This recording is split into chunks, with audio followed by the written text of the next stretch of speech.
नमस्कार दोस्तों, स्वागत है आपका मेरे इस वीडियो में। तो ये दीनदयाल उपाध्याय स्कीम का तीसरा भाग है और इस भाग में हम बात करेंगे भी अगर आपको पैसा लेना है तो उस पैसे को लेने के लिए मैंने आपको बताया किस किस एज में अगर कोई बात हो जाती है, हादसा हो जाता है या कुत्ता वगैरह काट जाता है तो उसको कितना मुआवजा मिलेगा।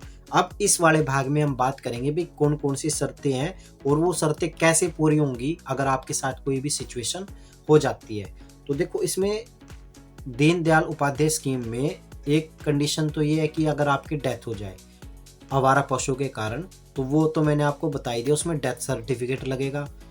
प्लस उसमें आपका क्या है वो देखी जाएगी भी अगर एक्सीडेंट था तो एफआईआर भी मांगेंगे वो आपसे। तो ये दो चीज़ें हैं। दूसरा, पैसा उनकी फैमिली मेंबर को ही मिलेगा और डायरेक्ट अकाउंट में ही मिलेगा। अब इसमें बात कर देते हैं फिजिकल डिसेबिलिटी की, यानी कि 70% की अगर किसी को विकलांगता आ जाती है तो उस कंडीशन में क्या होगा। देखिए, अगर कभी भी एक्सीडेंट होगा तो उसकी एफआईआर होगी, प्लस उसको अस्पताल भी जाना पड़ेगा और जो डॉक्टर लिखेगा उस हिसाब से उसको फिजिकल डिसेबिलिटी जितनी भी आएगी वो उसकी रिपोर्ट बना के दे देगा। दिक्कत ये है, काफ़ी सारे प्राइवेट हॉस्पिटल वगैरह भी हैं, सरकारी भी हैं।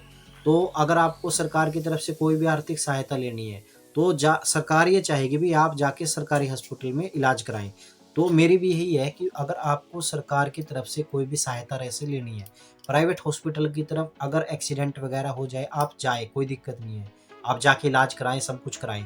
लेकिन एक क्या है, आपको सरकारी हॉस्पिटल में जाके आपको दिखाना पड़ेगा भाई मेरा एक्सीडेंट वगैरह हो गया था और मेरे को फिजिकल डिसेबिलिटी आ गई है और ये आप पता लगाइए भी कितने परसेंट की है। तो वहाँ से आपको जो वहाँ पे सीएमओ होता है, जो बड़े अधिकारी होते हैं हॉस्पिटल की, वो आपको रिपोर्ट बना के देंगे भी आपका फिजिकल डिसेबिलिटी कितने परसेंट का है। 70% का है तो आपको इस योजना का लाभ मिलेगा, अगर इससे कम का है तो नहीं मिल पाएगा। जो माइनर चोटें वगैरह आई हैं तो उसमें आपको 10,000 तक का कंपनसेशन सरकार कर देगी। दूसरा, इसमें कुत्ते ने अगर काट लिए है तो उसमें क्या कुछ रहेगा। देखो, कुत्ते ने अगर काटा है तो उसमें 3 गोल्डन रूल इन्होंने बताए हैं। वे अगर कुत्ता काट लेता है, ठीक है, पहली बात तो वो है ना, कोई पब्लिक प्लेस होना चाहिए जहाँ पे आपको कुत्ता काटेगा। ऐसा नहीं होना चाहिए आप किसी के घर गए वहाँ पे किसी ने काट लिया, तो वो वाली कंडीशन चलेगी नहीं, पब्लिक प्लेस होना चाहिए।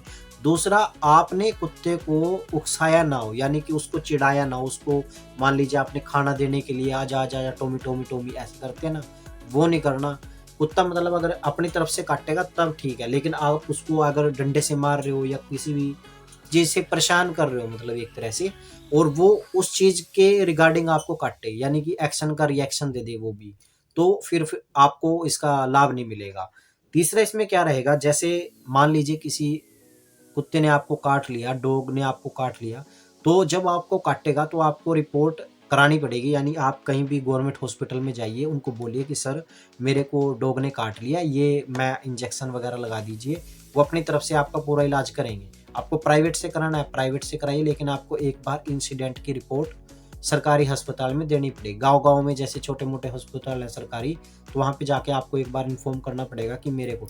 दूसरा, कुत्ते ने अगर आपको काटा है तो जैसे मान लो आपको काटा है तो आपके पास वो जो आपने कपड़े पहन रखे हों, तो कुत्ता अगर काटेगा तो वो कपड़े वगैरह भी फटेंगे, तो वो भी आपको दिखाने पड़ेंगे कि सर देखिए ये कुत्ते ने फाड़ दिए कपड़े वगैरह भी और यहाँ पे मेरे को काटा है। तो जो वहाँ पे हॉस्पिटल में अधिकारी होगा, स्वास्थ्य अधिकारी, वो इन चीज़ों को देखेगा भी हाँ ये सच में रियल केस है, इसमें कोई भी वो है नहीं। अब इसको कैसे पता लगेगा सरकार को भी आपको कुत्ते ने काटा है नहीं, तो देखो सरकारी अस्पताल में सरकार स्वास्थ्य अधिकारी है, प्लस इसकी जो कमेटी बनती है डिस्ट्रिक्ट लेवल पे, उसमें डीसी होता है, एसपी होता है, एसडीएम होता है, तो उसमें काफ़ी सारी चीज़ें होती हैं। तो वो अपनी रिपोर्ट बना के देते हैं भी हाँ इसको कुत्ते ने काटा और इसको कंपनसेशन मिलना चाहिए। तो इसमें आप ये लगा के चलिए सारी चीज़ें हैं लीगली, कोई भी ऐसा नहीं है भी आपके साथ कोई फ्रॉड हो जाएगा, कुछ हो जाएगा।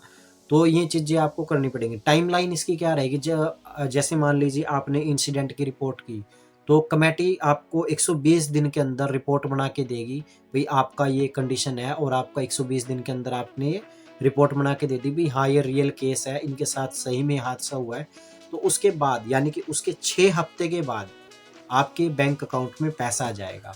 अगर डेथ हो गई है तो जो फैमिली का सबसे बड़ा मेंबर है उसके अकाउंट में आएगा और वो उसका अकाउंट फैमिली आईडी के साथ लिंक होना चाहिए, प्लस उस अकाउंट की डीबीटी होना बहुत ज़रूरी है। अगर डीबीटी नहीं होगी, अकाउंट लिंक नहीं होगा तो पैसे नहीं आएंगे। दूसरा इसमें क्या रहेगा, माइनर अगर कोई बच्चा है, मान ली परिवार में और कोई है ही नहीं, जैसे मान ली बड़ा मेंबर था उसके बाद माइनर बच्चे, माइनर बच्चों को कभी पैसा नहीं मिलेगा, उनका जो लीगल गार्जियन है उसी को पैसा मिलेगा सरकार की तरफ से। तीसरा इसमें क्या रहेगा, जैसे मान लीजिए करते हैं भी जब आप फार्म भरोगे तो फार्म भरने की टाइमलाइन क्या रहेगी। अगर हादसा हो गया तो आपको इमीडिएट फार्म भरना है। आपको क्या करना पड़ेगा, फार्म भरने के लिए आपको कागज लगाने पड़ेंगे, फैमिली आईडी होनी चाहिए, बैंक अकाउंट होना चाहिए, प्लस इसमें जो कंडीशंस है, जैसे डेथ हो गई है तो डेथ सर्टिफिकेट लगेगा, अगर डिसेबिलिटी आ गई है तो उसमें फिजिकल डिसेबिलिटी का सर्टिफिकेट लगेगा, जो वहाँ का सीएमओ आपको बना के देगा, जो भी आपके डिस्ट्रिक्ट का सीएमओ होगा वो आपको बना के देगा कि भाई ये आपका सर्टिफिकेट है, आप जाके फार्म भर लीजिए। तीसरा इसमें क्या रहेगा, जैसे आपने फार्म भरा तो उसके फार्म भरना मतलब इंसिडेंट जब हुआ उसके 90 दिन के अंदर अंदर आपको फार्म भरना है। अगर आप लेट करोगे, टालते रहोगे तो आपको स्कीम का लाभ नहीं मिलेगा। कागजों को सही तरीके से भरें, और अगर आप किसी भी प्रकार की गलत जानकारी देते हैं तो इसमें ये चीज़ भी है भी आपको दी हुई राशि 12% ब्याज के साथ वापस ली जा सकती है। तो इन चीज़ों का ध्यान रखना है, गलत फार्म नहीं भरना है। फार्म भरने के लिए वेबसाइट वही है जो पहले दीनदयाल वाली थी। वहाँ पे जब आप फैमिली आईडी से लॉगिन करोगे तो वहाँ पे फैमिली आईडी का नंबर डालते ही आपके पास ओटीपी आएगा। ओटीपी जैसे ही आप एंटर करोगे उसके बाद वो आपसे पूछेगा भाई आपको दयालु 1 भरनी है या दयालु 2 भरनी है। तो अगर आपका एक्सीडेंट वगैरह पशु के कारण हुआ है तो आप दयालु 2 भर सकते हो, लेकिन अगर आपका क्या है डेथ हो गई है, नेचुरल है, तो आप दयालु 1 भर लो। तो ये चीज़ें हैं। और अपना फार्म जब भी भरे तो भाई अपने आप भरे, या फिर मान लो किसी से सलाह मशवरा ले ले, लेकिन जो दलाल वगैरह फिर रहे हैं बाजार में, क्योंकि अब ऑफिशियल वेबसाइट पर भी इनके बारे में लिख के आ गया भी किसी भी दलाल को पैसे देने की ज़रूरत नहीं है। सरकार द्वारा जो सहायता राशि है वो सीधे आपके बैंक अकाउंट में भेज दी जाएगी। किसी भी दलाल के चक्कर में पड़ने की कोशिश नहीं है। गाँव-गाँव में फिर रहे हैं, अभी बहुत सारे लोग कर भी रहे हैं, जो जिनको पता है वो वीडियो देख के समझ ही जाएँगे। बाकी अपना देख के भरो फार्म, कोई दिक्कत नहीं है। दयालु 2 में ये चीज़ें थी जो आप वीडियो कह रहे थे भी काफ़ी टाइम से, भाई दयालु 2 बनाओ, दयालु 2 बनाओ, तो दयालु 2 योजना में ये सारी चीज़ें थी। वीडियो देख लिया तो आप सभी का बहुत-बहुत धन्यवाद। और इन वीडियोज़ को अपने परिवार, अपनी फैमिली के साथ भी शेयर करें ताकि वो भी चीज़ों को समझे। भई आपको सरकार डायरेक्ट सहायता दे रही है, किसी भी एजेंट, किसी भी दलाल, किसी भी दफ्तर के चक्कर लगाने की ज़रूरत नहीं है। ऑनलाइन फार्म भरा जाता है, आपके बैंक अकाउंट में पैसा आता है। डीबीटी और बैंक अकाउंट फैमिली आईडी से लिंक होने चाहिए, डायरेक्टली पैसा आपके अकाउंट में आएगा।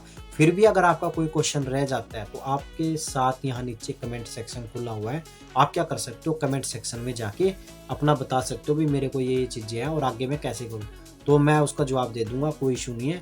तो यहाँ तक वीडियो देखने के लिए आप सभी का बहुत बहुत धन्यवाद।